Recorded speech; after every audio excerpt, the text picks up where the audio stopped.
মৰমৰ ছাত্ৰ ছাত্ৰীসকল তোমালোকক মই আজি ৰচনা অসমীয়াৰ জাতীয় উৎসৱ বিহুৰ বিষয়ে দিছোঁ। এতিয়া তোমালোকে চাই যাবা, মই কৈ গৈছোঁ, তোমালোকে চাবা আৰু লিখিবা, পঢ়িবা, মনত ৰাখিবা। এতিয়া চোৱা, চতে গৈয়ে গৈয়ে বহাগে পালেহি, ফুলিলে ভেবেলি লতা, কৈয়ে থাকোঁ মানে উৰকে নপৰে আমাৰে বিহুটিৰ কথা। এখন ৰাজ্যৰ সকলো জাতি বৰ্ণ সম্প্ৰদায়ৰ মানুহে পালন কৰা উৎসৱকে জাতীয় উৎসৱ বোলা হয়। অসমীয়া জাতিৰ উমৈহতীয়া উৎসৱ হৈছে বিহু। কেতিয়াৰ পৰা কেনেকৈ অসমত বিহুৰ প্ৰচলন হ'ল তাক সঠিকভাৱে জনা নাযায়।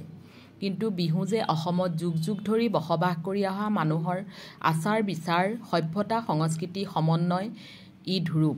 বিহু তিনিটা: বহাগ বিহু বা ৰঙালী বিহু, মাঘ বিহু বা ভোগালী বিহু আৰু কাতি বা কঙালী বিহু। দুটা মাহৰ সংক্ৰান্তিৰ দিনা হয় কাৰণে বিহুক দুমাহীও বোলে। বহাগ বিহু চ'তৰ শেষৰ দিনাৰ পৰা বহাগৰ 6 তাৰিখলৈ 7 দিন জুৰি বহাগ বিহু উদযাপন কৰা হয়। বহাগ বিহুৰ প্ৰথম দিনটোক গৰু বিহু বোলে। সেইদিনা ৰাতিপুৱাই গৰুৰ মূৰত আৰু শিঙত সৰিয়হৰ তেল ঘঁহি দিয়া হয়। তাৰ পিছত নদীত মাহ হালধি সানি গা ধুৱাই লাও বেঙেনা আদি খাবলৈ দিয়া হয়। গধূলি নতুন তৰা আৰু মৰাপাতৰ পঘাৰে বান্ধে আৰু মাখিয়তী বিহলঙি আদি পাতেৰে ধোৱা দিয়া হয়। গৰু বিহুৰ পিছদিনা মানুহ বিহু। সেইদিনা ৰাতিপুৱা গা পা ধুই ডাঙৰক সৰুৱে গামোচা দি সেৱা কৰে। গাঁৱৰ ডেকা গাভৰুৱে মিলি মুকলি পথাৰত আৰু ঘৰে ঘৰে হুঁচৰি গায়। বহাগ বিহুত হিলদল ভাঙি ধুমুহা অহা বুলি লোকবিশ্বাস আছে। ইয়াকে বৰদৈচিলা বুলি কোৱা হয়। বৰ্তমান এই বিহুক মঞ্চলৈ অনা হৈছে। মঞ্চৰ বিহুত নানা ধৰণৰ সাংস্কৃতিক অনুষ্ঠান পৰিৱেশন কৰা হয়। নানা ধৰণৰ ৰং তামোচাৰে মাজেৰে 7 দিন পালন কৰা বহাগ বিহুক ৰঙালী বিহু বুলিও কোৱা হয়। কাতি বিহু আহিন আৰু কাতি মাহৰ সংক্ৰান্তিত কাতি বিহু বা কঙালী বিহু পালন কৰা হয়। কাতি বিহুত আনন্দ উলহ মালহ বেছিকৈ নাথাকে, ভোগ প্ৰাচুৰ্যও নাথাকে। সেয়েহে এই বিহুক কঙালী বিহু বোলে। কাতি মাহত কৃষিজীৱী অসমীয়াৰ ভঁৰাল উদং হৈ আহে। নতুন ফচল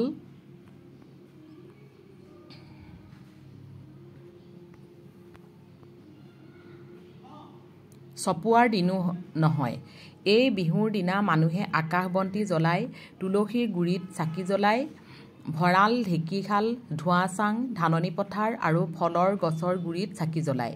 অকল বিহুৰ দিনাই নহয়, গোটেই কাতি মাহটোতে তুলসীৰ তলত বন্তি জ্বলোৱা হয়। মাঘ বিহু পুহ আৰু মাঘৰ সংক্ৰান্তিত মাঘ বিহু পালন কৰা হয়। এই সময়ত পথাৰৰ শস্য চপোৱা শেষ হয়। সূৰ্যৰ উত্তৰায়ণ হয়। ঠেৰেঙা লগা শীতৰ প্ৰায় অৱসান হৈ আহে। প্ৰচুৰ খাদ্য উৎপাদন হয়। এয়া ভোগ কৰাৰ সময় বাবে এই বিহুক ভোগালী বিহু বুলি কোৱা হয়। মাঘ বিহুত গঞা ৰাইজে পথাৰত খেৰ বাঁহ কাঠ আদিৰে মেজি সাজে। উৰুকাৰ নিশা ৰাজহুৱা ভোজ খায়। ৰাতিপুৱা গা পা ধুই গৃহস্থই মেজি জ্বলাই সেৱা কৰে। সকলোৱে মিলিজুলি লাড়ু পিঠা দৈ চিৰা আদি খায় আৰু আলহীকো অভ্যৰ্থনা কৰা হয়। আমাৰ তিনিটা বিহুৰ লগত বিষুৱীয় বতৰৰ সম্বন্ধ আছে। তিনিওটা বিহুৱে সূৰ্যৰ তিনিটা বিশেষ অৱস্থান কালত উদযাপিত হয়। সেইবাবে কোনো কোনো পণ্ডিতে বিষুৱ শব্দৰ পৰাই বিহু শব্দৰ উৎপত্তি বুলি মত পোষণ কৰিছে। সময়ৰ লগে লগে বিহুৰ স্বাভাৱিক মাদকতাপূৰ্ণ পৰিৱেশ হ্ৰাস পাইছে। কিন্তু বিহু অসমীয়াৰ সংস্কৃতিৰ এটা বিশিষ্ট অংগ। সেয়েহে ইয়াক অপসংস্কৃতিৰ কবলৰ পৰা ৰক্ষা কৰাটো প্ৰতিজন অসমীয়াৰে কৰ্তব্য।